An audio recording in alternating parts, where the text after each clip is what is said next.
To quote somebody that already said this a long time, do unto others as you'd have them do unto you, but live that.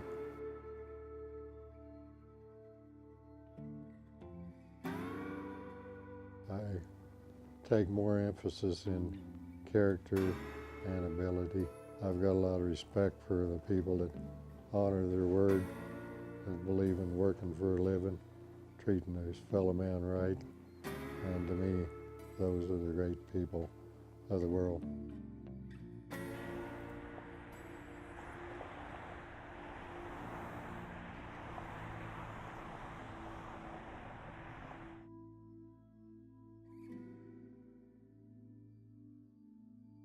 We roped and rodeoed cattle and horses and living out in the country. So pretty much my whole life, Dad had pictures of me back when I was 5 years old. We always had an arena and our own steers. We were ropers.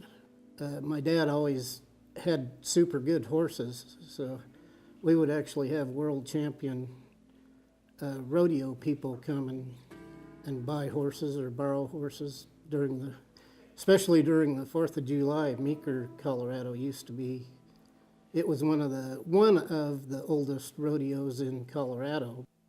They all lived with us here on the ranch. We was a three-generation ranching family until this incident. I had a lot of friends. I had a few enemies that thought they probably had the attitude that they had a birthright to the property and didn't have it. And 2009 and 10, one of the worst winters in the history of Colorado. Anyway, I got charged with animal cruelty and negligence, and they go to this judge and tell him that story. He gives them, without a hearing, right to seize all the cattle. They found one cow dead on their place. They go in and seize the whole herd. They went in and showed a local judge here with the name of Groom pictures of a few head of cattle that had died. And they said, all of Vern's cattle are reeling when they walk. He's going to lose them all if we don't seize them. Couldn't be farther from the truth. And believe it or not, they actually took them and showed them somebody else's cows, claiming that they were ours. Then they tried to prove I didn't have any water for the cattle. I had to get a GPS person in, locate water. Would you believe I had 34 sources, miles of streams, probably like 20 miles streams. Then they came up with the idea that I lost a cow from negligence.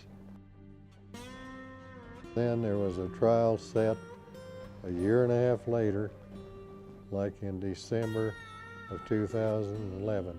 During that entire time, out of hundreds of cattle, I lost 2. One from lightning and one from loco. You have to understand, we had roughly around 100 acres per cow. They're not in a pasture getting fed hay every day.